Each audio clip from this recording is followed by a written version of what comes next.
Start. माननीय सभापति महोदय, मैं माननीय वित्त मंत्री जी का ध्यान देश के विभिन्न भागों में सूखे और बाढ़ से उत्पन्न हुई स्थिति की ओर आकर्षित करना चाहता हूं।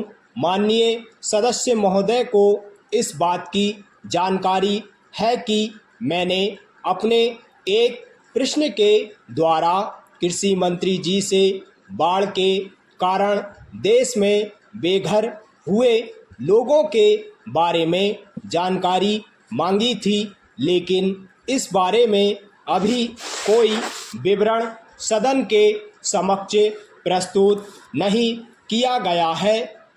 माननीय कृषि मंत्री जी ने पिछले सत्र में इसी प्रश्न के उत्तर में कहा था कि आवश्यक जानकारी सदन के सामने रख दी जाएगी।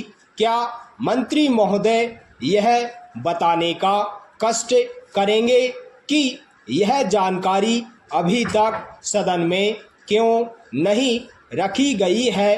क्या यह सच है कि विभिन्न राज्यों में बाढ़ और सूखे से काफ़ी दिक्कतें हुई हैं, जिससे करोड़ों रुपयों का नुकसान हुआ है? क्या यह सही है कि उन लोगों को राहत देने के लिए जितनी भी धनराशि केंद्र सरकार ने भेजी, उसको प्रभावित लोगों तक पहुंचाया जा सका? क्या यह सच नहीं है कि अनेक समाजसेवी संस्थाओं ने कुछ ही समय बाद बाढ़ग्रस्त लोगों को बाहर निकालने का काम शुरू कर दिया था?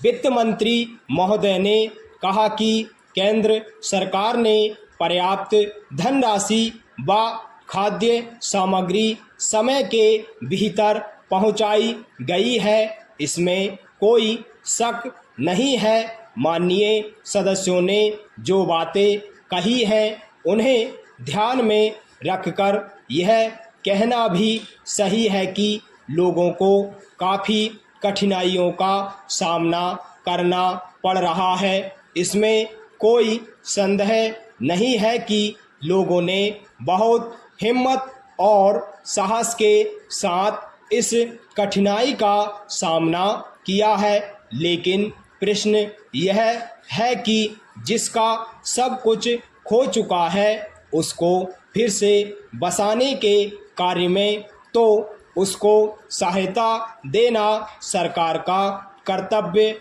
है।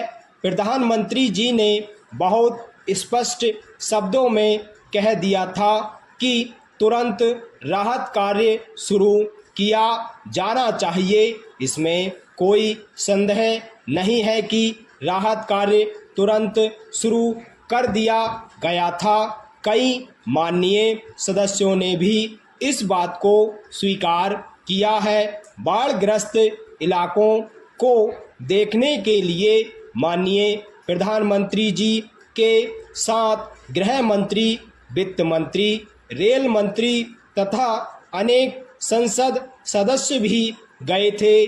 मैं इस सदन का ध्यान इस बात की ओर आकर्षित करना चाहता हूं कि भारत जैसे बड़े देश में बाढ़ से पूरी तरह मुक्त होना संभव नहीं है।